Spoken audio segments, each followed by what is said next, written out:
Today I'm going to talk a little bit about mental illness because this is in the news a lot, especially with the shooter, Jared Loughner.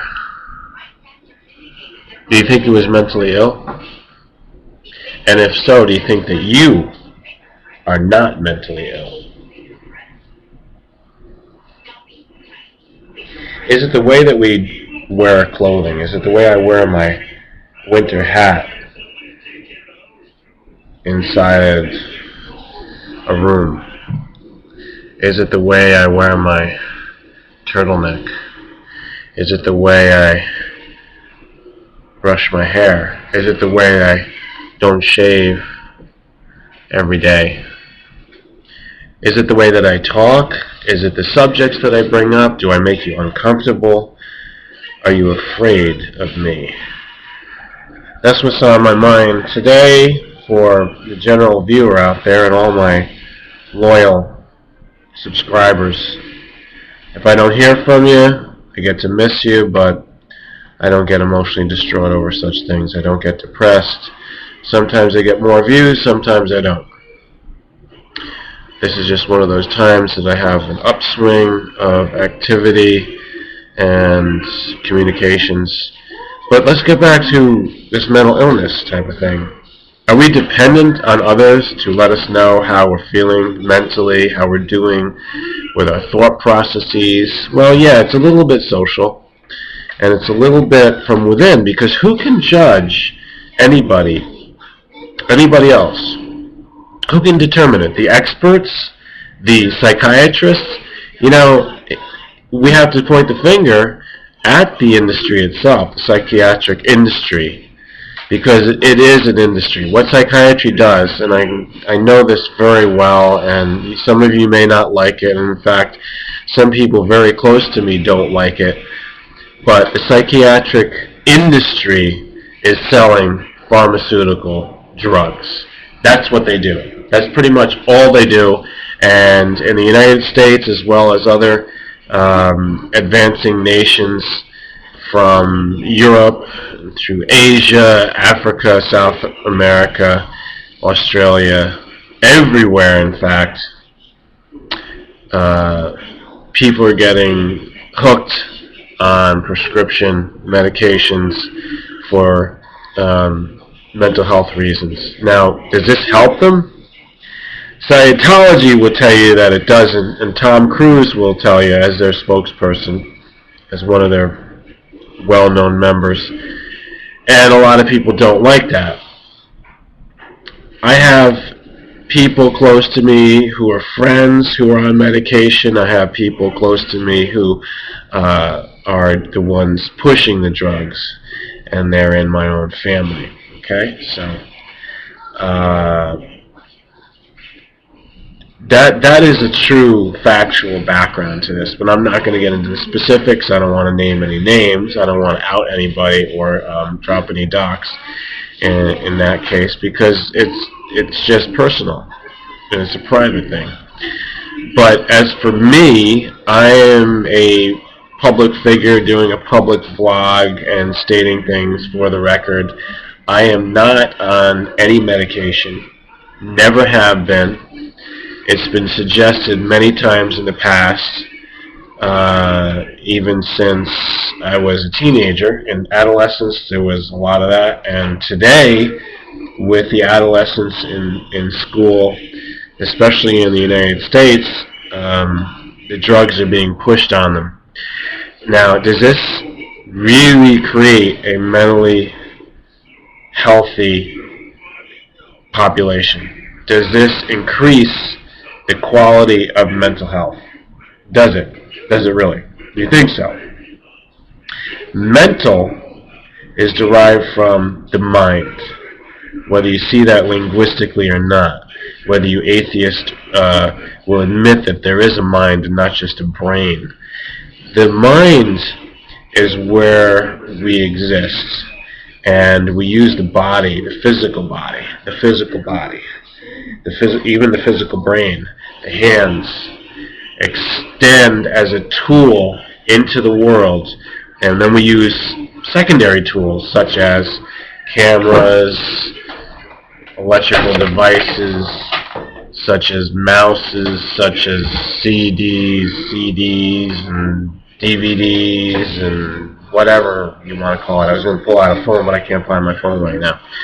And these are tools. The body is just a tool, you see. And the brain is just a tool. It's a tool of the mind. The mind exists in somewhat like the soul. So if you deny that because there's no laboratory proof for it, there's no hard evidence, then so be it.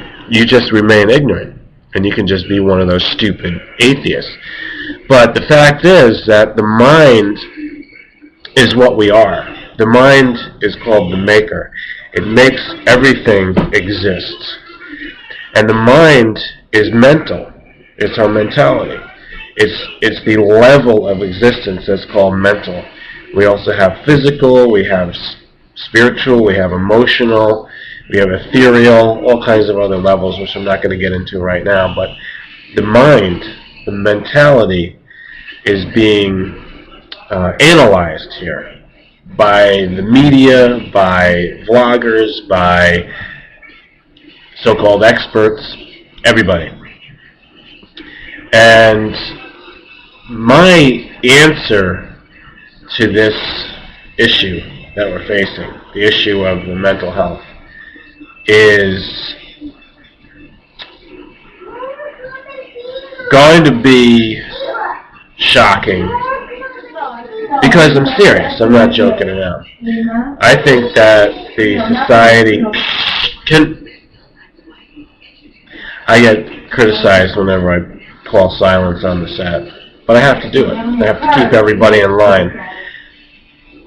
To all my friends and family here in the studio and otherwise out there, my serious, shocking conclusion is that we live in a mentally ill society, seriously mentally ill. And I didn't need a shooting in Tucson, Arizona to prove that to me. It's just a long line of reminders that I've seen for a long time.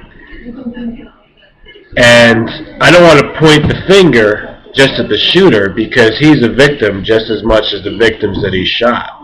He is a victim, and I don't hear a lot of sympathy for him and his family. Obviously, they're very much isolated and mentally ill in themselves, but that's not to say that their neighbors are not also mentally ill, because you can't be making excuses that you are a neighbor for so many years and you don't know how to do anything about it. Okay, that's embarrassing. I'd be embarrassed myself if I went through it, and there's a lot of things that I have been embarrassed about, but at least, get it right. Have some shame. Everybody who's out there thinking like, ooh, I'd never do that, I'm mentally well. No, you're not. That's the first sign that you're not. When you insist that you don't have a mental problem, when you insist and you have no idea why you're insisting, you have no idea because you're just in denial. You've got mental problems. In fact, people with mental problems like to tune in to hear the things that I have to say, because I'm talking right to you. I'm telling you like it is, and in fact, there is a cure. There is a way to get out of your mental problems, and that's through a long time effort put in, with a lot of commitment and thinking about it a lot, meditating, communicating. What took place over many years and many decades to make you mentally ill will take many more decades to make you mentally well. There's no quick cure. There's no pill that you're going to drop, for a few weeks or a few months that's going to make you better. No pill is going to cure you, so the doctors don't know what they're doing. All it is just a temporary suppression of what's going on. Okay, here's the most shocking thing that I'm going to say, but I'm going to tell you straight up. The solution in Arizona and the rest of the country and the rest of the world is not to put people on medication and to lock them up, because they don't get better that way. The thing is to have community meetings, local meetings, town hall meetings where everybody can discuss things and become neighborly again, get to know each other, and that should be required. People should be going door to door and inviting people, and if they say no, then, that's a great, huge sign. That's a red flag that this is the person with the problem. Because they don't come out for invitations, and that's not neighborly. That's not nice. That means somebody's hiding something. And I hate to say it, but it's time to come out of the woodwork now. It's time to come out of the closet. You got to start knocking on people's doors all around America, get them to come out and say, we're having this meeting, we're having this gathering. Go to the parks if the city hall is not going to have you. If the mayors and the towns out there are not going to have you, then you go do it somewhere else. You do it anywhere, even a parking lot. If you can get any sponsor look, this thing happened in a parking lot of a supermarket.